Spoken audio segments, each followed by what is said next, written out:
Hello students, मैं सिमरन स्वागत करती हूँ आप सभी का आशीष तिवारी यूट्यूब चैनल पर। आशा करती हूँ कि आप सभी अच्छे होंगे। मैं इस चैनल के माध्यम से आप सभी के लिए लेकर आई हूँ एक वीडियो लेक्चर सीरीज जो बेस्ड है आपके बीए बीकॉम प्रोग्राम और ऑनर्स पर। इसके अंदर हम डिस्कस करने वाले हैं आपका सेमेस्टर 2 और सेमेस्टर 5 का जो सब्जेक्ट है human resource management and fundamental of HRM, जिसको हम इस वीडियो में डिस्कस करने वाले हैं। अगर आप ड्यू सोल रेगुलर एनसीवीएफ या अदर किसी यूनिवर्सिटी से ये सब्जेक्ट पढ़ रहे हैं तो ये वीडियो सीरीज आप सभी के लिए बहुत ज़्यादा हेल्पफुल होने वाली है। हर चैप्टर को हम सिंपल भाषा में समझेंगे, इंपॉर्टेंट कॉन्सेप्ट को ब्रेक डाउन करेंगे और एग्जाम के पॉइंट ऑफ व्यू से भी डिस्कस करेंगे।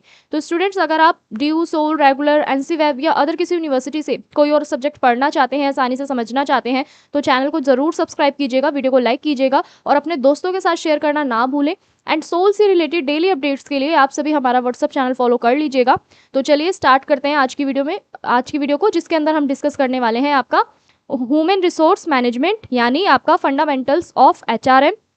तो स्टूडेंट्स, इसके अंदर हम ऑलरेडी यूनिट नंबर 1 को डिस्कस कर चुके हैं और यूनिट नंबर 2 में जो आपके चैप्टर नंबर 1 और जो 2 है इसको भी डिस्कस कर चुके हैं। अगर आपने वो वीडियो नहीं देखी है तो प्लीज़ प्लेलिस्ट को चेक कर लीजिएगा। आपको यहाँ पे यूनिट नंबर 2 की चैप्टर नंबर 1 और चैप्टर नंबर 2 की जो वीडियो है वो आपको मिल जाएगी। आज की इस वीडियो में हम डिस्कस करने वाले हैं यूनिट नंबर 2 को, जिसके अंदर हम डिस्कस करेंगे आपका चैप्टर नंबर 3 और चैप्टर नंबर 4।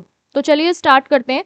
आज की वीडियो रहने वाली है आपका यूनिट नंबर 2 के चैप्टर नंबर 3 और 4 के ऊपर, जिसमें हम सारी चीज़ों को डिटेल वाइज समझते चलेंगे आसानी से। और ये जो चैप्टर नंबर 3 जो है बहुत ज़्यादा ईजी भी है, ईजिली आपको आसानी से समझ में आ जाएगा, कोई ऐसी डिफिकल्टी वाली बात नहीं है इसके अंदर। तो चलिए स्टार्ट करते हैं। सबसे पहले हम जानते हैं भर्ती और चयन क्या होता है। अगर हम भर्ती और चयन की बात करें तो इसका सबसे पहले एक छोटा सा इंट्रो ले लेते हैं। तो परिचय क्या कहता है कि भर्ती और चयन मानव संसाधन की एक महत्वपूर्ण प्रक्रिया है जिसके माध्यम से संगठन योग्य और सक्षम कर्मचारियों को आकर्षित करता है और उनमें से सर्वश्रेष्ठ का चयन करता है। यानी अगर हम भर्ती की बात करें तो भर्ती क्या है? भर्ती मीन्स कि आपका जो सिलेक्शन जो रिक्वायरमेंट जो होती है, ठीक है, रिक्वायरमेंट की अगर हम बात करें, भर्ती की बात करें तो क्या होती है। तो यहाँ पे क्या बोला गया है कि आपकी जो रिक्वायरमेंट होती है यानी जो भर्ती जो होती है वो किस तरीके से होती है। तो भर्ती और चयन जो है ये दोनों ही आपका एचआरएम से संबंधित है, ठीक है, एचआरएम से संबंधित है। ये आपका मानव संसाधन प्रबंधन की एक महत्वपूर्ण प्रक्रिया है, यानी आपका एचआरएम की एक प्रोसेस है जिसके अंदर कोई भी संगठन यानी कोई भी कंपनी क्या करती है, बेस्ट जो एम्प्लॉयज होती है उनको हायर करती है, ठीक है, और उनका सर्वश्रेष्ठ चयन भी करती है यानी उनका सिलेक्शन करती है। फॉर एग्जाम्पल, जैसे कोई कंपनी है, कंपनी पहले बहुत सारे लोगों को जॉब के लिए बुलाती है, ठीक है, फिर उनका इंटरव्यू लेती है, उसके बाद जिनका इंटरव्यू सबसे ज़्यादा बेस्ट होता है फिर वो उनको क्या करती है, सिलेक्ट करती है, चयन करती है। तो भर्ती का मीनिंग यहाँ पे क्या है कि कंपनी सबसे पहले क्या करती है, जॉब के लिए आपको बुलाती है, ठीक है, वो क्या है, आपकी भर्ती है। आपका जब क्या बोलते हैं इंटरव्यू होता है, इंटरव्यू के बाद जब आपका सिलेक्शन होता है तो वही आपका क्या कहलाता है, चयन कहलाता है। तो अगर हम बात करें भर्ती की प्रक्रिया की, भर्ती के अर्थ की बात करें तो भर्ती वह प्रक्रिया है जिसके द्वारा संगठन संभावित उम्मीदवारों को नौकरी के लिए आकर्षित करता है। यानी भर्ती वो प्रक्रिया है, वो प्रोसेस है जिसके अंदर कोई भी संगठन, कोई भी कंपनी कैंडिडेट्स को नौकरी के लिए, जॉब के लिए आवेदन करने के लिए क्या करता है, आकर्षित करता है, ठीक है। फॉर एग्जाम्पल, कोई कंपनी है, कंपनी ने अपनी वैकेंसी निकाली है तो वो उसको कहाँ कहाँ पे पोस्ट करेगी, आपके जितने भी सोशल मीडिया के प्लेटफॉर्म्स है वो वहाँ पे उसकी एडवर्टाइजमेंट डाल देती है। जैसे आपका इंस्टाग्राम हो गया, naukri.com हो गया, न्यूज़पेपर हो गया। तो कोई भी कंपनी, कोई भी संगठन क्या करता है, अपनी जब वैकेंसी निकालता है तो वो उसको क्या करता है, ज़्यादातर कैंडिडेट्स के पास पहुंचाता है, ज़्यादा से ज़्यादा उम्मीदवारों के पास वो पहुंचे, इसलिए वो एक आकर्षक तरीके से अपनी जो वैकेंसी होती है उसको रिप्रेजेंट करता है, ठीक है, चाहे वो आपका सोशल मीडिया के माध्यम से हो, चाहे फिर वो आपका मीडिया के माध्यम से हो, प्रेस के माध्यम से हो, ठीक है, जिसमें आपका न्यूज़पेपर, मैगजीन वगैरह आती है। और सोशल मीडिया जैसे आपका इंस्टाग्राम हो गया, ठीक है, व्हाट्सअप हो गया, एफबी हो गया, और naukri.com हो गया, लिंक्डइन हो गया, ठीक है, इंडीड हो गया। तो ये सारे के सारे क्या है, आपके भर्ती की प्रक्रिया का एक वो है जिससे सारे के सारे कैंडिडेट क्या होते हैं, जॉब की तरफ आकर्षित होते हैं, अट्रैक्ट होते हैं। तो अब हम बात करते हैं भर्ती की परिभाषा की। तो अगर हम भर्ती की परिभाषा की बात करें तो भर्ती एक सकारात्मक प्रक्रिया है जिसमें अधिक से अधिक उम्मीदवारों को आवेदन करने के लिए प्रेरित किया जाता है। यानी भर्ती क्या है, आपका एक पॉजिटिव प्रोसेस है जिसके अंदर आपके ज़्यादा से ज़्यादा कैंडिडेट क्या करते हैं, उम्मीदवार क्या करते हैं, अप्लाई करते हैं और अप्लाई करने के लिए उन्हें प्रेरित भी किया जाता है, उन्हें मोटिवेशन भी दिया जाता है। सपोज दैट कि जितने ज़्यादा लोग अप्लाई करेंगे उतने ही ज़्यादा आपको कंपनी को चांस है कि अच्छा कैंडिडेट मिलने का। ठीक है, जितने ज़्यादा लोग अप्लाई करेंगे वैकेंसी के लिए किसी कंपनी में तो उतने ही ज़्यादा क्या होंगे, अच्छे कैंडिडेट मिलने का चांस बढ़ेगा कंपनी के लिए। तो ये था आपका भर्ती की परिभाषा। अब हम बात करते हैं भर्ती के उद्देश्य की। तो अगर हम भर्ती के उद्देश्यों की बात करें तो सबसे पहला उद्देश्य क्या कहता है कि योग्य उम्मीदवारों को आकर्षित करना, नौकरी के लिए पर्याप्त उम्मीदवार उपलब्ध कराना, संगठन की छवि को बेहतर करना और भविष्य की आवश्यकताओं को पूरा करना। ठीक है, तो यहाँ पे क्या हो रहा है कि योग्य उम्मीदवार यानी कि जो आपके एबल जो कैंडिडेट है उन्हें क्या करना, अट्रैक्ट करना, आकर्षित करना, जितने भी आपके पास पर्याप्त उम्मीदवार हैं, ठीक है, उनको उपलब्ध कराना, नौकरी उपलब्ध कराना। ठीक है, इनफ जितने भी कैंडिडेट हैं आपके पास उनको क्या करना, जॉब अपॉर्चुनिटीज देना और कंपनी की एक अच्छी छवि बनाना, यानी संगठन की एक अच्छी छवि बनाना बहुत ज़्यादा बेहतर करना ज़रूरी होता है और भविष्य में उस कंपनी को, उस संगठन को जितनी भी उसकी आवश्यकता है, ज़रूरतें हैं, उनको पूरा करना। एग्जाम्पल से समझते हैं, अगर कोई कंपनी है वो अपनी एक अच्छी इमेज बनाती है तो ज़्यादा टैलेंटेड लोग खुद ही अप्लाई कर देते हैं उस कंपनी के लिए। ठीक है, कोई आपने देखा होगा काफ़ी ज़्यादा ऐसी बड़ी बड़ी कंपनियां होती हैं। ठीक है, तो वहाँ पे क्या होता है, उनकी एक छवि जो होती है ना बहुत अच्छी बनी होती है, एक अच्छी इमेज बनी होती है उनकी, जिससे क्या होते हैं लोग ज़्यादा से ज़्यादा जितने भी टैलेंटेड लोग होते हैं, हाईली जो आपके क्वालिफाइड जो लोग होते हैं, ठीक है, वो उसके लिए फिर क्या करते हैं, खुद ही अप्लाई करने के लिए वो क्या हो जाते हैं, प्रोत्साहित हो जाते हैं, मोटिवेट हो जाते हैं। तो ये था आपका भर्ती के उद्देश्य। अब हम बात करते हैं भर्ती के सूत्र की, यानी कि आपके जितने भी भर्ती के जो सूत्र होते हैं वो कौन कौन से होते हैं। सबसे पहला है आपका आंतरिक सूत्र, जिसके अंदर आपका पदोन्नति आता है, जिसको हम प्रमोशन के नाम से जानते हैं। फिर है आपका स्थानांतरण, यानी जिसको हम ट्रांसफर के नाम से जानते हैं। तो आंतरिक और बाहरी, यानी आपका इंटरनल और एक्सटर्नल दो टाइप्स होते हैं भर्ती के। ठीक है, जिसके अंदर जो आपका आंतरिक है उसके अंदर आपका प्रमोशन आता है, स्थानांतरण मीन्स आपका ट्रांसफर, और आंतरिक सूचना यानी आपका जितने भी इंटरनल एडवर्टाइजमेंट होते हैं वो सब आते हैं। तो इंटरनल के अंदर यानी आपका आंतरिक के अंदर क्या आता है, आंतरिक सूत्र में, कि पुराने एम्प्लॉय जो होते हैं ना उनको प्रमोशन देना ही आपका आंतरिक सूत्र कहलाता है। उसके बाद है आपका बाहरी सूत्र, इसमें आपका विज्ञापन यानी आपकी एडवर्टाइजमेंट, कैंपस प्लेसमेंट आता है, रोजगार कार्यालय आता है और एजेंसी आती है, प्लेसमेंट की एजेंसियां आती हैं, जितनी भी आपकी एजेंसीज होती हैं। तो ये एक्सटर्नल यानी बाहरी सूत्र क्या कर रहा है, विज्ञापन, एडवर्टाइजमेंट, एजेंसियां, ये सब क्या कर रही है कि नए लोगों को बाहर से हायर करने का काम करती हैं। सपोज दैट कोई कंपनी है वो अगर अपनी एडवर्टाइजमेंट देती है, ठीक है, और तो उससे क्या होगा कि जितने भी लोग होंगे, जितने भी कैंडिडेट होंगे वो आकर्षित होंगे कंपनी की तरफ, एडवर्टाइजमेंट की तरफ, वो अप्लाई करेंगे। तो बाहरी सूत्र क्या कर रहा है यहाँ पे भर्ती प्रोसेस में, भर्ती के सूत्र में बाहरी जो सूत्र है आपका वो क्या कर रहा है, एक्सटर्नल वाला, वो आपको नए लोगों को क्या कर रहा है, बाहर से हायर करने का काम कर रहा है। ठीक है, अब हम बात करते हैं भर्ती की प्रक्रिया की। तो अगर हम भर्ती की प्रक्रिया की बात करें तो भर्ती किस तरीके से होती है ये भी एक बार जान लेते हैं, भर्ती का क्या प्रोसेस रहता है, क्या प्रक्रिया रहती है। तो सबसे पहला क्या है आपका कार्य विश्लेषण। कार्य विश्लेषण जैसे आपको नाम से ही पता होगा कि आपका इसके अंदर जॉब एनालिसिस आता है। ठीक है, यानी कि आपको जॉब को क्या करना होता है, इसमें समझना होता है। ठीक है, उसके बाद है आवश्यकता का निर्धारण, यानी कितने लोगों की जरूरत है उस जॉब के लिए। आवश्यकता का निर्धारण मतलब कि कितने लोगों को जरूरत है या कितने लोगों की जरूरत है। ठीक है, उसके बाद है आपका स्रोत का चयन, यानी कि कहां से एम्प्लॉय लाने हैं, ज्यादा से ज्यादा आपको बेस्ट एम्प्लॉयज कहां से मिलेंगे। ठीक है, तो स्रोत का चयन मीन्स कि आपको कहां से एम्प्लॉयज जो होते हैं वो ज्यादातर मिलेंगे। तो यहाँ पे चयन का सूत्र मीन्स कि कहां से ज्यादा एम्प्लॉय लाने हैं। उसके बाद है आपका उम्मीदवारों को आकर्षित करना, मीन्स कि जो भी आपकी एड्स वगैरह है, जो भी एड्स वगैरह है और प्लेसमेंट है,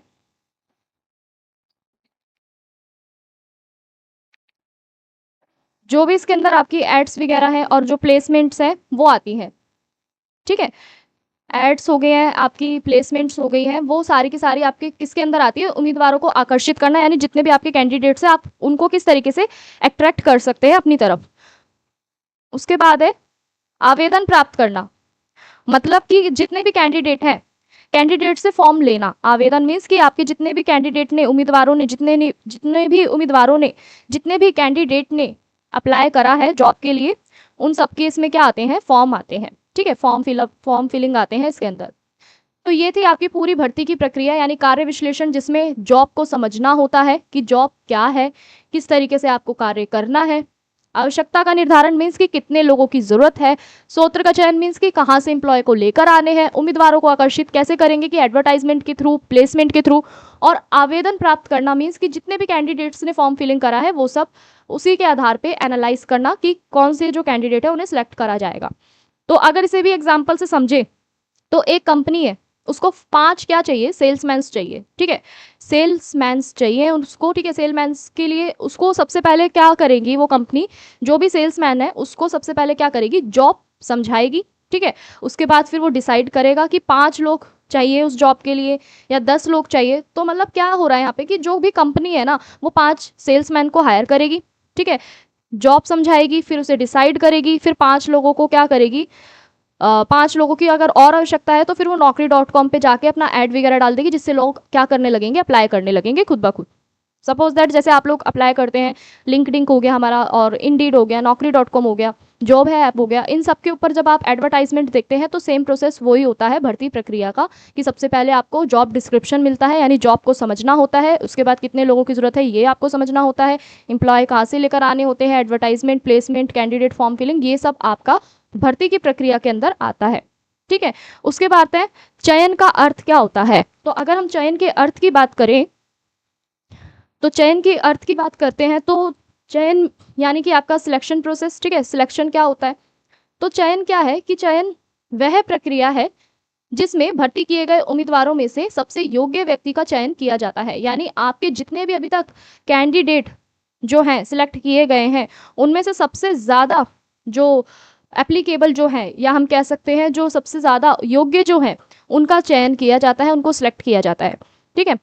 सपोज दैट कि 100 लोग हैं, 100 लोगों ने अप्लाई करा किसी कंपनी में इंटरव्यू के लिए, ठीक है। तो इंटरव्यू के बाद सिर्फ 5 को जॉब मिली। तो ऐसा क्यों हुआ, क्योंकि 5 जो आपके उम्मीदवार थे, जो कैंडिडेट थे, वो सबसे ज़्यादा योग्य थे, इसलिए उनका क्या किया गया, चयन किया गया। तो ये था आपका चयन का अर्थ। आई होप कि आपको क्लियर हो गया होगा। अब हम आगे बढ़ते हैं चयन की विशेषताओं की। तो अगर हम चयन की विशेषताओं की बात करें तो कौन कौन सी विशेषताएं, इसको भी समझ लेते हैं। तो सबसे पहले की कौन सी विशेषता है कि यह नकारात्मक प्रक्रिया होती है, यानी अयोग्यों को इसमें से हटाना होता है। यह समय और लागत लागत लेती है, और ये संगठन के लिए भी महत्वपूर्ण निर्णय है। यानी सबसे पहला पॉइंट क्या कहता है कि यह नकारात्मक प्रक्रिया है, यानी कि अयोग्य लोगों को हटाना।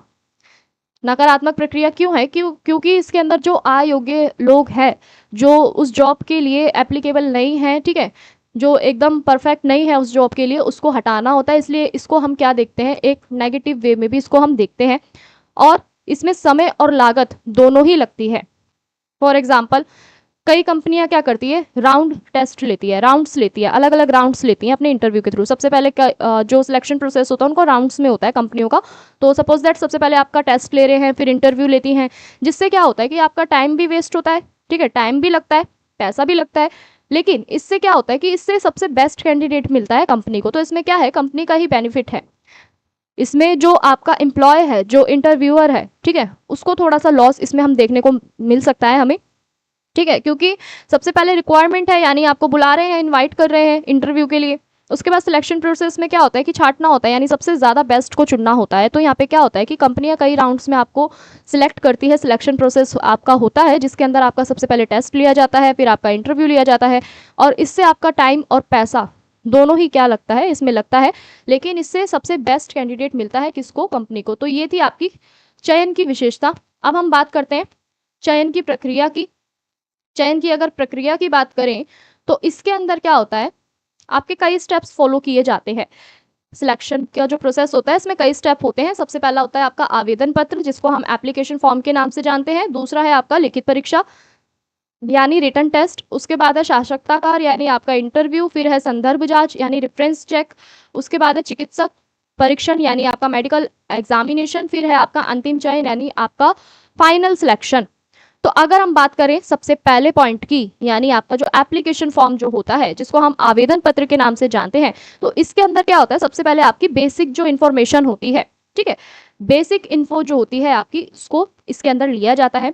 फिर वही अगर हम बात करें रिटन टेस्ट की, तो ये क्यों होता है, ये इसलिए होता है ताकि इससे आपकी क्या की जाती है, नॉलेज चेक की जाती है, ठीक है। नॉलेज चेक करने के लिए आपका जो रिटन टेस्ट होता है वो कंपनी लेती है। उसके बाद है आपका साक्षात्कार यानी आपका इंटरव्यू, जिसके अंदर आपकी पर्सनालिटी को और आपकी स्किल्स को देखा जाता है। ठीक है, इंटरव्यू जो होता है आपका वो आपकी पर्सनालिटी और आपकी स्किल्स को लेके लिया जाता है। इंटरव्यू से ही पता चलता है कि आपकी पर्सनालिटी और आपकी स्किल्स कितनी पावरफुल है।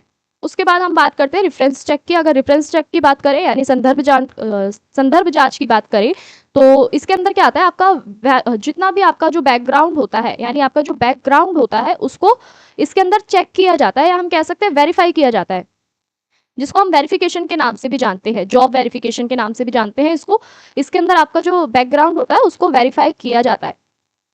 ठीक है, अब है इसके अंदर आपका नेक्स्ट पॉइंट जो है आपका चिकित्सक परीक्षण, जिसको हम मेडिकल एग्जामिनेशन के नाम से जानते हैं। इसके अंदर आपका जो हेल्थ जो चेक होता है, हेल्थ चेकअप जो होता है वो इसके अंदर आपका लिया जाता है। ठीक है, इसके अंदर आपकी हेल्थ को चेक किया जाता है कि आपको किसी भी प्रकार की कोई डिजीज तो नहीं है या कोई क्रोनिक डिजीज तो नहीं है। ठीक है, तो ये सारी चीजें इसमें चेक की जाती हैं। फिर आता है आपका फाइनल प्रोसेस, जिसके अंदर ये डिसाइड किया जाता है कंपनी के थ्रू कि कौन सबसे ज्यादा मतलब आपको कितने आपके अभी तक सबसे बेस्ट जो कैंडिडेट हैं वो मिले गए हैं। ठीक है, सबसे बेस्ट कैंडिडेट जो होता है इसके अंदर फिर आपका क्या होता है, उसको जॉब दी जाती है।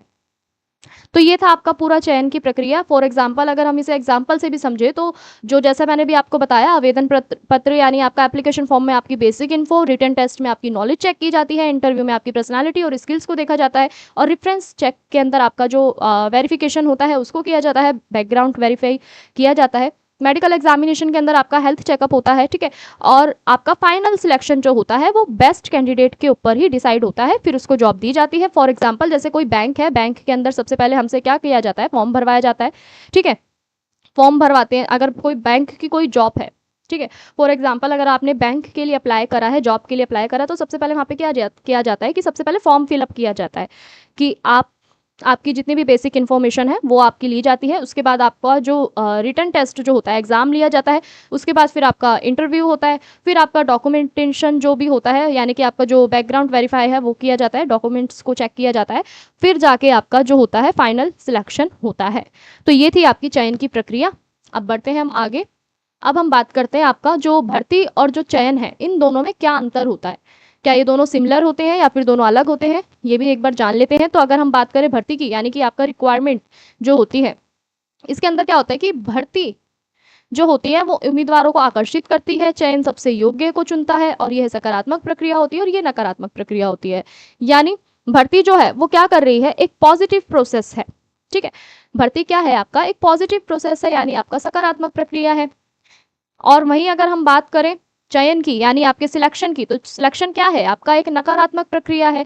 ठीक है, और नकारात्मक प्रक्रिया क्यों है, क्योंकि इसके अंदर जितने भी बाकी के कैंडिडेट्स होते हैं ना उन्हें हटा दिया जाता है, जो सिर्फ आपके योग्य कैंडिडेट होते हैं यानी आपके जो योग्य उम्मीदवार होते हैं उन्हीं को इसमें चुना जाता है। और नेगेटिव प्रोसेस इसको इसलिए बोला जाता है, नकारात्मक प्रक्रिया इसको बोला जाता है, क्यों, क्योंकि इसके अंदर जो बाकी के जो आपके कैंडिडेट होते हैं उन्हें हटा देते थे। ठीक है, उन्हें हटाते हैं, इसलिए इसको नकारात्मक प्रक्रिया यानी आपका नेगेटिव प्रोसेस बोला जाता है।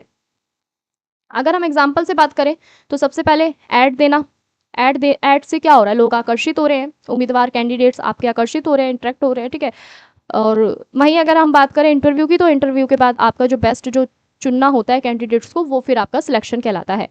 तो अब हम बात करते हैं आपका भर्ती और चयन का महत्व क्या होता है, क्या इंपॉर्टेंस होती है। तो अगर पहले इंपॉर्टेंस की बात करें, पहले महत्व की बात करें तो सही कर्मचारी का चयन करना होता है। दूसरा, संगठन की उत्पादकता इससे बढ़ती है यानी आपका जो प्रोडक्टिविटी है किसी भी कंपनी की वो बढ़ती है। तो पहला पॉइंट क्या कहता है कि सबसे ज्यादा जो आपके जो सही कर्मचारी है, सही एम्प्लॉय है, उनको चूज करना होता है। और कोई भी संगठन की जो आपकी जो प्रोडक्टिविटी है उसको भी इसके अंदर क्या किया जाता है, प्रोडक्टिविटी को बढ़ाया जाता है। तो ये है आपका संगठन की बढ़ती हुई उत्पादकता यानी प्रोडक्टिविटी। अगर हम इसे एग्जाम्पल से समझें तो एग्जाम्पल क्या कहता है कि एग्जाम्पल की अगर हम बात करें तो कोई भी कंपनी है वो सही स्किल वाले लोगों को ही काम पे रखेगी। क्यों रखेगी, क्योंकि काम को वो लोग जल्दी से जल्दी सीख पाएंगे और बेहतर ढंग से कर पाएंगे। ठीक है। तो ये थे आपके 2 पॉइंट। अब इसकी बात करते हैं नेक्स्ट पॉइंट की। कर्मचारियों का टर्नओवर कम होता है। टर्नओवर यानी कि आपका जो जॉब को क्विट करने के जो चांसेस होते हैं एम्प्लॉयज़ के, वो उससे कम होते हैं। दूसरा, कार्य की जो आपकी गुणवत्ता होती है, क्वालिटी होती है वर्क की, वो भी इम्प्रूवमेंट उसके अंदर हमें देखने को मिलती है और भी ज़्यादा उसे हम बेहतर बना सकते हैं। तो जैसा मैंने भी आपको समझा ही दिया है कि अगर कंपनी किसी स्किल्ड वाले एम्प्लॉयज़ को हायर करती है, रखती है काम पे, तो जल्दी से जल्दी वो काम को और भी अच्छे से सीखते हैं और भी बेहतर ढंग से करते हैं, जिससे कंपनी की प्रोडक्टिविटी बढ़ती है, यानी उत्पादकता बढ़ती है। अब हम बात करते हैं आधुनिक भर्ती के तरीके, यानी आपका जो आधुनिक समय में, यानी अभी आजकल जो आपकी जो भर्तियां चल रही हैं वो किस तरीके से चल रही हैं। तो सबसे पहला आपका क्या है कि ऑनलाइन भर्ती चलती है, ठीक है। उसके बाद है सोशल मीडिया, फिर है आपका जॉब पोर्टल, ठीक है। उसके बाद है ई रिक्वायरमेंट। अगर हम बात करें इन सारे पॉइंट्स की, इसको अगर एक शॉर्ट एग्जांपल में समझे तो कंपनी सबसे पहले क्या करती है, उसका जो भी सोशल मीडिया प्लेटफॉर्म होता है उस पर क्या करती है, एक जॉब को पोस्ट करती है। फॉर एग्जांपल इंस्टाग्राम पे किसी कंपनी ने अपनी जॉब को पोस्ट करा, जो भी वैकेंसी थी, जिस भी डिपार्टमेंट में थी, उसको उसने क्या करा, एक जॉब पोस्ट के नाम पे क्या कर दिया, इंस्टाग्राम पे और naukri.com पर उसको पोस्ट कर दिया। जब उसने पोस्ट करा तो लोगों ने उसे देखा, समझा और ऑनलाइन एप्लीकेशन उन्होंने अप्लाई कर दिया। तो आधुनिक समय में, यानी आज के समय में, आपके जो भर्ती प्रोसेस है, जो भर्ती के जो तरीके हैं, वो अलग अलग हमें देखने को मिल रहे हैं ऑनलाइन माध्यम से, ठीक है। तो अब हम बात करते हैं इसके उदाहरण की। उदाहरण से फिर एक बार और समझ लेते हैं कि एक कंपनी में एचआर विभाग पहले से ही नौकरी के लिए विज्ञापन देता है, फिर उम्मीदवारों के आवेदन लेता है, परीक्षा और इंटरव्यू के बाद सबसे योग्य उम्मीदवारों का चयन करता है। यानी कंपनी सबसे पहले क्या कर रही है, अपनी एक एडवर्टाइजमेंट निकाल रही है, फिर कैंडिडेट को क्या करती है, जितने भी कैंडिडेट ने फॉर्म फिलिंग करे होते हैं उन फॉर्म को वो अपने पास सबमिट कर लेती है। उसके बाद फिर वो उनका टेस्ट देती है, टेस्ट के बाद फिर उन्हें इंटरव्यू के लिए बुलाती है और एंड में आपका सबसे ज़्यादा जो योग्य व्यक्ति होता है या सबसे जो योग्य उम्मीदवार जो होता है, कैंडिडेट जो होता है, फिर उसका क्या होता है, सिलेक्शन होता है, फिर उसे सिलेक्ट कर लिया जाता है। वहीं अगर सिंपल भाषा में समझे तो सबसे पहले क्या, एडवर्टाइजमेंट, फिर अप्लाई, फिर टेस्ट, फिर इंटरव्यू और फिर फाइनल सिलेक्शन। तो अब हम बात करते हैं इसकी चुनौतियाँ, कौन कौन सी चुनौतियाँ जो है उम्मीदवारों कंपनियों के सामने हमें देखने को मिलती है, या हम कह सकते हैं उम्मीदवारों के सामने देखने को मिलती हैं। तो अगर हम इसकी चुनौतियों की बात करें तो सही उम्मीदवार को ढूंढना इसमें कठिन हो जाता है कंपनी के लिए, समय और लागत अधिक लगती है, प्रतिस्पर्धा अधिक होती है और तकनीकी बदलाव भी हमें इसमें देखने को मिलते हैं। यानी कंपनी के लिए सही उम्मीदवार यानी सही कैंडिडेट को ढूंढना बहुत ज़्यादा कई बार मुश्किल हो जाता है। इससे उनका टाइम और उनका जो खर्च है, जो लागत है, वो भी लगता है। कंपटीशन, यानी अगर हम बात करें प्रतिस्पर्धा की, तो कंपटीशन भी सबसे ज़्यादा देखने को हमें मिलता है और तकनीकी बदलाव भी हमें देखने को मिलता है। यानी जैसे आजकल के टाइम में हमारी जितनी भी टेक्नोलॉजीज़ है वो बहुत तेज़ी से बदलती रहती हैं, तो तकनीकी बदलाव होता है, तो उसी के अकॉर्डिंग ही हमें कैंडिडेट को, कंपनी को क्या करना पड़ता है, कैंडिडेट को हायर करना पड़ता है टेक्नोलॉजी के अंदर जितने भी चेंजेस होते हैं उसके अकॉर्डिंग, ताकि उससे क्या होता है कि आसानी से जो भी कैंडिडेट होते हैं आपके, वो सीख पाते हैं। तो कई बार अगर इसे एग्जाम्पल से अगर हम समझे तो कई बार ऐसे लोग होते हैं जो अप्लाई कर तो देते हैं, लेकिन उनके पास एक, हम कह सकते हैं उनके पास एक प्रॉपर स्किल्स नहीं होती हैं जो कंपनी को चाहिए होती हैं। तो कई बार लोग अप्लाई करते हैं लेकिन सही स्किल वाला कैंडिडेट ही मिलना बहुत ज़्यादा मुश्किल हो जाता है कंपनी के लिए। तो अब हम बात करते हैं इसके निष्कर्ष की। निष्कर्ष क्या कहता है कि भर्ती और चयन संगठन की सफलता का आधार होता है। सही व्यक्ति का चयन संगठन की कार्य क्षमता और विकास को क्या करता है, बढ़ाता है। और बस इतना ही है। उसके बाद इसका निष्कर्ष क्या कहता है कि जो आपका भर्ती संगठन की जो सफलता होती है, भर्ती और चयन जो होती है वो आपकी क्या होती है, किसी भी कंपनी की, किसी भी संगठन की एक सफलता का आधार होती है, ठीक है। सही व्यक्ति का अगर हमने चयन कर लिया, सिलेक्शन कर लिया, तो कम से कम जो भी आपकी जो कार्य क्षमता है, यानी कि जो भी क्वालिटी है, काम की जो क्वालिटी है और जो ग्रोथ है कंपनी की, वो बढ़ती है। फॉर एग्जाम्पल, अगर कोई कंपनी ने अच्छे एम्प्लॉय रखे हुए हैं तो वो जल्दी से जल्दी क्या करेगी, ग्रो करेगी और उसका प्रॉफिट बढ़ता रहेगा। तो ऑल ओवर इसका कंक्लूजन क्या निकल कर आया है कि अगर कोई भी कंपनी जो है उसके अंदर उसके पास एम्प्लॉयज़ अच्छे हैं तो उसकी ग्रोथ भी ज़्यादा होगी, प्रॉफिट भी बढ़ेगा और उसके जो काम की जो क्वालिटी है, जो ग्रोथ है, वो भी बढ़ेगी। और भर्ती और जो चयन है, ये दोनों ही क्या है, एक बेसिक नीड है सफलता की, ठीक है, सक्सेस की किसी भी कंपनी के लिए। तो ये था आपका चैप्टर नंबर 3, यूनिट नंबर 2 का चैप्टर नंबर 3, जिसके सभी इंपॉर्टेंट टॉपिक को मैंने आपको शॉर्ट में एक्सप्लेन कर दिया है। अगर किसी भी स्टूडेंट को कोई डाउट है तो आप हमें कमेंट सेक्शन में कमेंट कर सकते हैं, ठीक है। तो बढ़ते हैं अब हम नेक्स्ट चैप्टर की तरफ, जो है आपका यूनिट नंबर 2 का चैप्टर नंबर 4, जिसके अंदर हम जानेंगे आपका नियुक्ति, अभिमुखीकरण और समाजीकरण। इसको हम क्या करने वाले हैं, इस वीडियो में डिस्कस करने वाले हैं। तो अगर हम बात करें नियुक्ति की, तो नियुक्ति क्या है आपका, नियुक्ति का मीनिंग होता है आपका प्लेसमेंट। नियुक्ति का मीनिंग क्या होता है आपका, प्लेसमेंट होता है, ठीक है। और वहीं अगर हम बात करें अभिमुखीकरण की, तो अभिमुखीकरण मीन्स कि आपका ओरिएंटेड, या हम कह सकते हैं ओरिएंटेशन। अभिमुखीकरण का मीनिंग आपका ओरिएंटेशन। वहीं अगर हम बात करें समाजीकरण की, तो ये क्या है आपका सोशलाइजेशन। ये है आपका सोशलाइजेशन, ठीक है। तो इस चैप्टर के अंदर हम क्या डिस्कस करने वाले हैं, आपका जो प्लेसमेंट है, जो आपकी ओरिएंटेशन है, जो सोशलाइजेशन है, ये सब क्या है, इनका क्या रोल होता है एचआरएम के अंदर, इस सारी चीज़ों को हम आज की इस वीडियो में डिस्कस करने वाले हैं। तो ध्यान से वीडियो के एंड तक बने रहिएगा, ठीक है। तो इंट्रोडक्शन क्या कहता है कि नियुक्ति, अभिमुखीकरण, समाजीकरण एचआरएम की महत्वपूर्ण प्रक्रिया है जो नए कर्मचारियों को संगठन में सही तरीके से स्थापित करने में हमारी मदद करती है।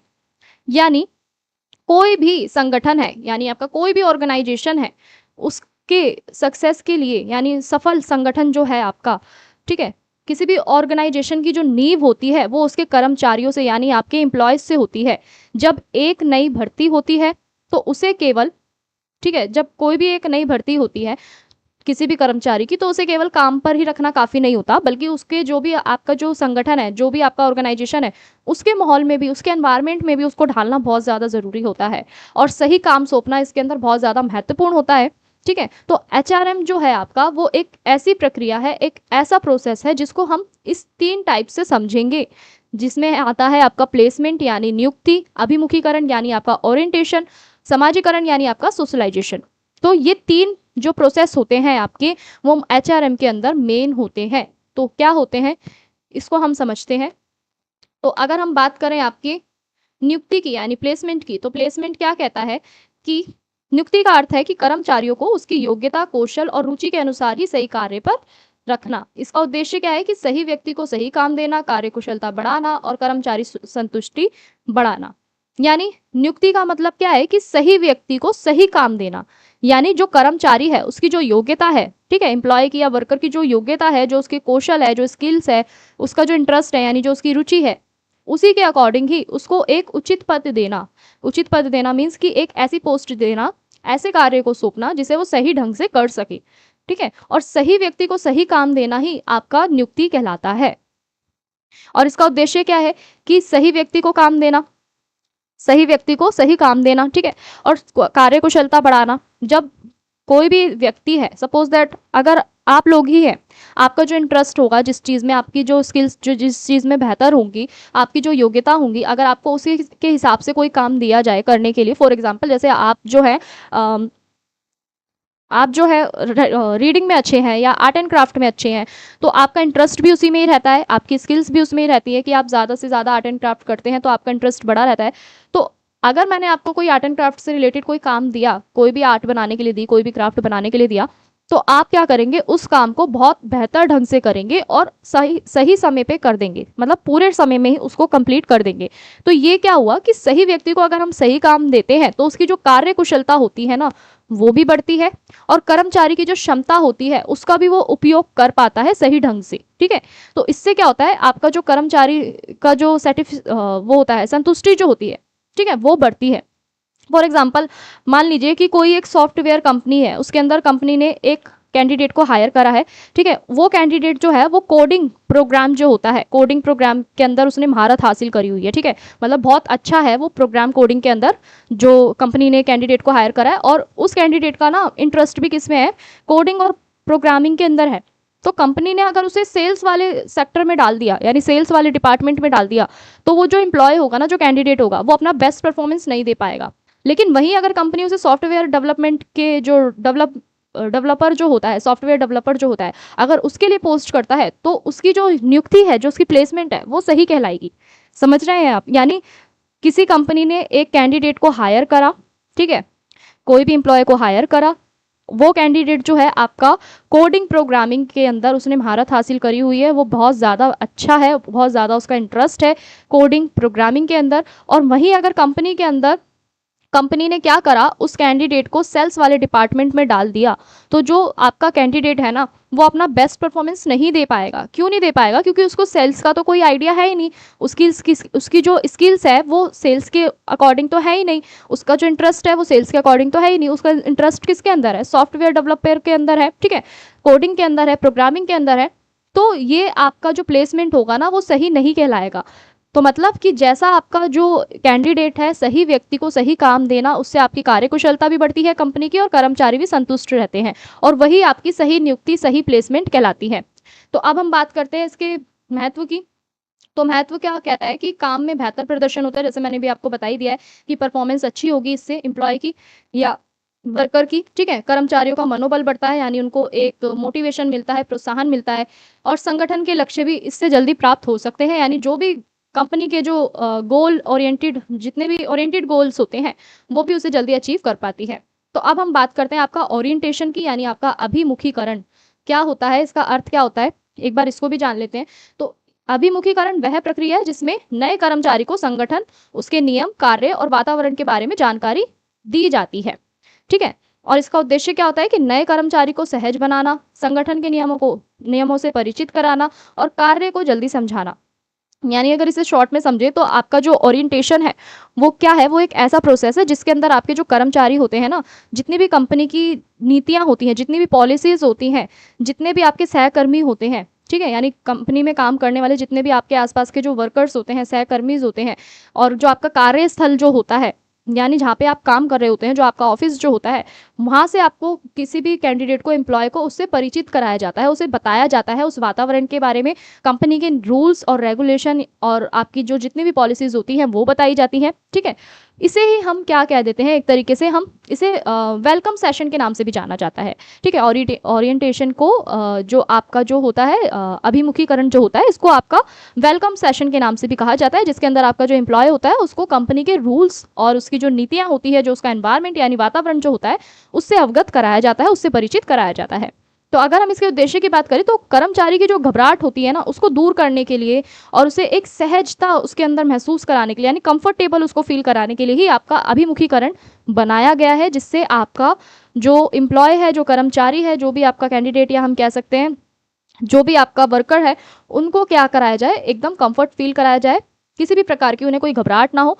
फॉर एग्जाम्पल जैसे जब आप किसी नए स्कूल या कॉलेज में जाते हैं तो पहले दिन आपका इंट्रोडक्शन प्रोग्राम होता है, जहाँ पे आप अपने आप को इंट्रोडक्शन प्रोग्राम होता है, जहाँ पे आपको क्या किया जाता है, आपको दिखाया जाता है आपके कॉलेज के अंदर, आपके स्कूल के अंदर कि कहाँ पे लाइब्रेरी है, कहाँ पे कैंटीन है, कहाँ पे जो आपके जो शिक्षक है उनका स्टाफ रूम है, ठीक है। तो इसी तरीके से क्या होता है कि ऑफिस के अंदर भी नए जितने भी आपके कर्मचारी होते हैं ना उनको बताया जाता है, उनको इंट्रोड्यूस कराया जाता है बाकी सबसे, ताकि जो उनकी जो टाइमिंग है, ठीक है, उनकी ऑफिस की टाइमिंग क्या है, इससे भी बताया जाता है कि आपकी ऑफिस की टाइमिंग क्या है, और ये मतलब आपके बॉस कौन है, और आपके जितने भी रूल्स हैं, आपके जो पॉलिसी है कंपनी की वो कौन कौन सी है। ठीक उसी तरीके से जैसे आपको कॉलेज और स्कूल के अंदर आपका इंट्रोडक्शन प्रोग्राम जो होता है, फर्स्ट डे आपको अवगत कराया जाता है आपके स्कूल में कि लाइब्रेरी का है, कैंटीन का है, ग्राउंड का है। इस तरीके से आपका ऑफिस के अंदर भी क्या किया जाता है, कर्मचारी को इंट्रोड्यूस उसको कराया जाता है, जिसको हम वेलकम सेशन के नाम से भी जानते हैं, ठीक है। तो अगर हम अभिमुखीकरण की जो प्रक्रिया है, यानी आपका जो ओरिएंटेशन है, इसके प्रोसेस की बात करें तो मैंने आपको बता ही दिया है, शॉर्ट में एक्सप्लेन कर ही दिया है कि सबसे पहले आपका वेलकम सेशन होता है, फिर संगठन की जानकारी दी जाती है, फिर नियम और नीतियों को बताया जाता है, फिर कार्य का परिचय दिया जाता है, फिर सहकर्मियों से मिलवाया जाता है। वहीं अगर इसके महत्व की बात करें तो इससे कर्मचारी का डर जो होता है वो कम होता है, काम में जल्दी से सामंजस्य यानी आपका कोऑर्डिनेशन बनता है, और गलतियों की संभावना भी इससे कम होती है, क्योंकि जो कर्मचारी जो होता है ना उसकी जो घबराहट जो होती है इससे वो दूर हो जाती है। तो अब हम बात करते हैं आपका समाजीकरण की, जिसको हम सोशलाइजेशन के नाम से जानते हैं। ये भी आपका संगठन या जो आपकी जो कंपनी होती है उसका एक हिस्सा बनाना इसको ज़रूरी होता है। क्यों होता है? क्योंकि समाजीकरण वह प्रक्रिया होती है जिसमें कर्मचारी संगठन की संस्कृति, मूल्यों और वातावरणों के साथ सामंजस्य स्थापित करता है। इसका उद्देश्य क्या होता है कि संगठन की संस्कृति को समझाना होता है, टीम के साथ समन्वय बनाना होता है और लंबे समय तक जुड़े रहना होता है। ठीक है, तो अगर इसे शॉर्ट में समझे तो जहाँ पर कर्मचारी जो संगठन है ठीक है। कर्मचारी कर्मचारी क्या कर रहा है, जो आपकी जो संगठन है, जो आपकी कंपनी है, उसकी जो वैल्यूज है, यानी जो उसके मूल्य हैं, उसकी जो संस्कृति है, उसी के अकॉर्डिंग ही काम करने के लिए जो उसके अनौपचारिक तरीके हैं उसको अपनाता है। ये उसको एक अजनबी से एक संगठन का एक वफादार सदस्य बनाता है। फॉर एग्जाम्पल, जैसे मैंने भी आपको बताया कि सोशलाइजेशन के अंदर क्या हो रहा है कि जो कर्मचारी है, ठीक है, कर्मचारी क्या कर रहा है, जो संगठन है, संगठन की जितनी भी आपकी संस्कृतियां होती हैं, जो मूल्य होते हैं, जो वहाँ का एनवायरनमेंट होता है, इन सब के बारे में क्या करता है, उसे बताता है, उसके बीच में एक कोऑर्डिनेशन बनाता है, जैसा आप यहाँ पे इमेज में देख पा रहे हैं। और इससे क्या होता है कि जो अजनबी, जो आपका जो एम्प्लॉय होता है, जो कर्मचारी जो होता है, उसके अंदर जो एक अजनबीपन जो था वो क्या हो जाता है, किस में बदल जाता है, एक वफादार सदस्य में बदल जाता है कंपनी के। ठीक है, तो वहीं अगर इसके महत्व की बात करें तो इसमें क्या होता है कि जो कर्मचारी होते हैं उनका मनोबल बढ़ता है और वो लंबे समय तक कंपनी के साथ जुड़े भी रहते हैं। अगर हम इसे एग्जाम्पल से समझे तो एक नया कर्मचारी है, वो धीरे धीरे सीखता है कि उनकी जो टीम है, उनकी टीम में लंच ब्रेक जो होता है वो साथ में लिया जाता है, और किस तरीके से काम के दौरान हंसी मजाक की अनुमति है या नहीं है, ठीक है, परमिशन है या नहीं है। जब वह टीम के बिना बिना कहे नियमों को समझने लगता है तो उनके साथ घुल मिल जाता है, और वही आपका समाजीकरण कहलाता है। ठीक है, तो मीनिंग क्या हुआ यहाँ पे कि कर्मचारी क्या कर रहा है, धीरे धीरे जब सीखता है काम को, टीम के साथ लंच ब्रेक करता है, हंसी मजाक करता है, हंसी मजाक की अनुमति है या नहीं है, ठीक है, जब वो टीम के बिना कहे ही रूल्स रेगुलेशन को समझने लग जाए, घुलने मिलने लग जाए, तो वही आपका सोशलाइजेशन यानी समाजीकरण कहलाता है। ठीक है, तो अब हम बात करते हैं समाजीकरण के चरणों की। तो समाजीकरण के चरणों की अगर हम बात करें तो इसके अंदर भी अलग अलग आपके स्टेप्स होते हैं। ठीक है, कौन कौन से स्टेप्स होते हैं ये भी जानते हैं। तो अगर हम बात करें आपके पहले स्टेप की, जो है आपका पूर्व आपका जो ये पहला स्टेप है वो है आपका पूर्व आगमन। ठीक है, यानी कि प्री अराइवल जो है, ये वाला जो पॉइंट है, ये जो चरण है, ये जो स्टेज है, इसके अंदर क्या होता है कि कर्मचारी पहले से ही कुछ अपनी अपेक्षाएं लेकर आया होता है। ठीक है, पहले से ही अपेक्षाओं का मतलब क्या है कि जब वह कंपनी में वो आता है, ठीक है, कर्मचारी जब कंपनी में शामिल होने से पहले ही उसके मन में कुछ धारणाएं होती हैं, ठीक है, कुछ उम्मीदें होती हैं। फॉर एग्जाम्पल, मान लीजिए आपने सुना है कि गूगल का ऑफिस जो है वो बहुत ज़्यादा कूल है, बहुत ज़्यादा वहाँ पे आज़ादी मिलती है। ठीक है, यानी आपका जो माइक्रोसॉफ्ट या हम कह सकते हैं जो गूगल का जो ऑफिस होते हैं, वहाँ पे बहुत ज़्यादा आपको मतलब एक कूलनेस दिखती है। कूलनेस इन द सेंस कि आपको वहाँ पे जो आपका जो ऑफिस का जो एनवायरनमेंट होता है वो बहुत काफ़ी अच्छा होता है। ठीक है, जो कैंटीन एरिया होता है वो भी ज़्यादा अच्छा होता है। तो यहाँ पे क्या होता है, जो कैंडिडेट आता है ना, अप्लाई करने से पहले ही वो कंपनी के अंदर क्या अपने अंदर क्या लेता है, प्री अराइवल स्टेज जो होती है इसके अंदर क्या सोचता है कि वो जब वो कंपनी में अप्लाई करता है, वहाँ आने से पहले वो अपने मन में एक अवधारणा बना लेता है, पहले से ही ज्वाइनिंग से पहले ही अपने मन में एक छवि बना लेता है कि कंपनी कैसी होगी। ठीक है, तो वही आपका प्री अराइवल यानी पूर्व आगमन अपेक्षाएं कहलाती हैं। ठीक है, अब हम बात करते हैं आपकी दूसरी स्टेज की। दूसरी स्टेज की अगर हम बात करें तो क्या है आपका सामना, जिसको हम एनकाउंटर के नाम से भी जानते हैं। तो इसके अंदर क्या होता है कि वास्तविक स्थिति का अनुभव होता है। जब कोई कर्मचारी है वो वास्तव में जब वो काम शुरू करता है, जब रियलिटी में जब वो काम शुरू करता है, तो उसकी उम्मीदें जो होती है ना वो हकीकत से वाकिफ होती जाती है, उसका हकीकत से सामना होता है। कभी कभी हकीकत जो होती है ना वो उम्मीदों से अलग भी हो सकती है। कैसे हो सकती है, फॉर एग्जाम्पल, ज्वाइनिंग के बाद आपको पता चलता है कि आपका जो ऑफिस है वो कूल है, ठीक है, लेकिन काम का दबाव भी उसमें उस हिसाब से है, जहां आपने अपनी पुरानी सोच और नई वास्तविकता के साथ तालमेल बिठाना शुरू कर देते हैं। यानी आपको पता चलने लगता है वास्तविकता से, आपका यहाँ पे क्या होता है, अवगत होते हैं अनुभवों से। आप क्या करते हैं, वास्तविकता की स्थिति से आप अवगत होने लगते हैं। आपको पता चलता है जिस तरीके से आपका जो ऑफिस है वो एकदम कूल है, हाई फैसिलिटेड है, ठीक है, फैकल्टी अच्छी है वहाँ की। तो यहाँ पे क्या हो रहा है कि यहाँ पे जब फिर आप एक्सपीरियंस गेन करने लगते हैं तो आपको क्या पता चलता है कि यहाँ पे जो काम का जो प्रेशर है वो भी बहुत ज़्यादा है। तो इन दोनों के बीच में आपको एक तालमेल बिठाना बहुत ज़्यादा ज़रूरी होता है, और आप वास्तविकता से अपनी पुरानी सोच के बीच में जब तालमेल बिठाना शुरू कर देते हैं वही आपका सामना कहलाता है। अब हम बात करते हैं रूपांतरण, जिसको हम ट्रांसफॉर्मेशन के नाम से भी जानते हैं, जिसमें कर्मचारी पूरी तरीके से समायोजित हो जाता है। यानी ये जो होता है वो आपका अंतिम चरण होता है, अंतिम स्टेज होती है, जहाँ पे जो कर्मचारी है वो कंपनी के तौर तरीकों को पूरी तरीके से अपने आप में अपना लेता है और खुद को उसके अनुसार बदल लेता है, यानी पूरा समायोजित हो जाता है कर्मचारी।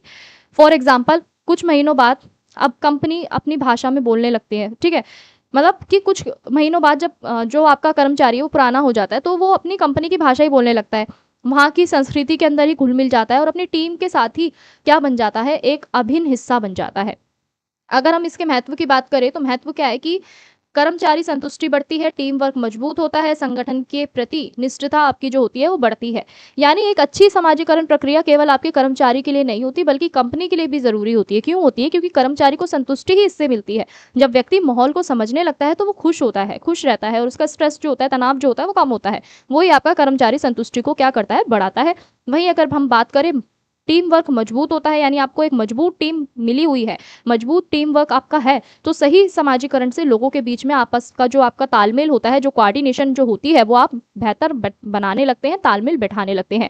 वहीं अगर हम बात करें संगठन के प्रति निष्ठा की, तो यानी आपकी जो लॉयल्टी है, कर्मचारी खुद को कंपनी का हिस्सा मानने लगता है और उसे जो भी छोड़ के जाने के बारे में वो नहीं सोचता। यहाँ पे कंपनी को लेके जो कर्मचारी है वो लॉयल अपने आप को रिप्रेजेंट करता है, लॉयल्टी दिखाता है, वो कंपनी को छोड़ने की बात नहीं करता है। ठीक है, तो अगर हम बात करें इसके बीच के डिफरेंस की, तो अगर हम बात करें अंतर यानी आपके डिफरेंस की, तो नियुक्ति, अभिमुखीकरण और सामाजिकरण के बीच में क्या अंतर होते हैं ये भी एक बार हम जान लेते हैं। हमने इसको पढ़ तो लिया है कि प्लेसमेंट क्या है, नियुक्ति क्या है, अभिमुखीकरण यानी आपका ओरिएंटेशन क्या है, सामाजिकरण यानी आपका सोशलाइजेशन क्या है। तो अगर हम इनके डिफरेंस की बात करें तो डिफरेंस क्या है कि आपका जो नियुक्ति है यानी आपका जो प्लेसमेंट है वो क्या है कि सही काम देना सही व्यक्ति को। वहीं अगर हम बात करें आपके अभिमुखीकरण की, तो ये क्या करता है? जानकारी देता है। समाजीकरण क्या करता है? आपका कंपनी को जो है वो कंपनी की जो संस्कृति है उससे जोड़ता है किसी भी कर्मचारी को। नियुक्ति क्या करती है? जॉब असेसमेंट करती है और शुरुआती चरण उसके अलग अलग होते हैं। ठीक है, यानी कार्य शुरू करने के लिए क्या करती है? आपको समय देती है। वहीं अभिमुखीकरण की बात करें तो इसमें आपको एक इंट्रोडक्शन मिलता है जिसमें आप कंपनी से अपना इंट्रोडक्शन जो उसका जो प्रोग्राम होता है, इंट्रोड्यूस प्रोग्राम जो होता है वो मिलता है। शुरुआती चरण इसके अंदर अलग अलग होते हैं। वहीं अगर हम बात करें समाजीकरण की, तो इसमें संस्कृतियों के साथ जुड़ना होता है, कर्मचारी को एडजस्टमेंट सीखना होता है और दीर्घकालीन ये प्रक्रिया होती है। अगर एक छोटे से एग्जाम्पल से समझे इन तीनों के बीच के अंतर को, तो एक खिलाड़ी है। ठीक है, खिलाड़ी को टीम में क्या किया गया? उसकी प्लेसमेंट की गई, उसकी नियुक्ति की गई, उसे टीम की ड्रेस देना है। ठीक है, उसको टीम की ड्रेस देनी है, उसको कोच से मिलवाना है। तो ये आपका किसके अंदर आ गया? इंट्रोडक्शन के अंदर आ गया, यानी आपका अभिमुखीकरण के अंदर आ गया। लेकिन जब वो खिलाड़ी टीम के बाकी सदस्यों के साथ मिलकर दोस्ती कर लेता है, उनके साथ मैदान पर बिना बोले एक दूसरे के इशारे समझने लगता है, तो वो फिर आपका समाजीकरण यानी आपका सोशलाइजेशन कहलाता है। ठीक है, तो अब हम जैसे मैंने यहाँ पे एक और उदाहरण दिया हुआ है, इससे भी समझ लेते हैं। एक कंपनी है, कंपनी ने नए कर्मचारी को क्या करा? पहले से ही विभाग में नियुक्त किया गया है। ठीक है, नियुक्त किया जाता है, फिर उसकी जो प्लेसमेंट है उसे कंपनी के नियम और कार्य सिखाए जाते हैं, फिर इंट्रोडक्शन कराया जाता है, धीरे धीरे वो टीम और संस्कृति के साथ घुल मिल जाता है। यही आपका फिर क्या कहलाता है? प्लेसमेंट कहलाता है, अभिमुखीकरण कहलाता है और आपका फिर समाजीकरण कहलाता है। वहीं अगर इसके निष्कर्ष की बात करें तो नियुक्ति यानी प्लेसमेंट, अभिमुखीकरण यानी आपका ओरिएंटेशन, समाजीकरण यानी आपका सोशलाइजेशन, ये तीनों ही प्रोसेस यानी तीनों ही प्रक्रिया मिलकर कर्मचारी को संगठन का महत्वपूर्ण हिस्सा बनाती है और संगठन की सफलता के लिए योग्य भी बनाती है। तो स्टूडेंट्स, ये थी आपकी यूनिट नंबर 2 का चैप्टर नंबर 3 और 4, जिसके सभी टॉपिक्स को मैंने शॉर्ट में आपको एक्सप्लेन कर दिया है। अगर किसी भी स्टूडेंट को कोई डाउट है, कोई क्वायरी है, तो आप हमें कमेंट सेक्शन में कमेंट कर सकते हैं या फिर आप हमारे इंस्टा पेज को भी फॉलो करके डायरेक्ट हमसे पूछ सकते हैं।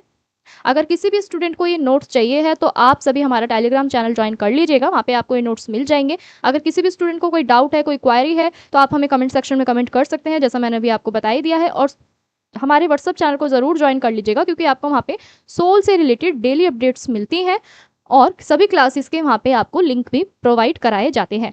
तो अगर आपको ये लेक्चर हेल्पफुल लगा हो, वीडियो हेल्पफुल लगी हो, तो वीडियो को लाइक कीजिए, चैनल को सब्सक्राइब कीजिए और अपने दोस्तों के साथ शेयर करना ना भूलें।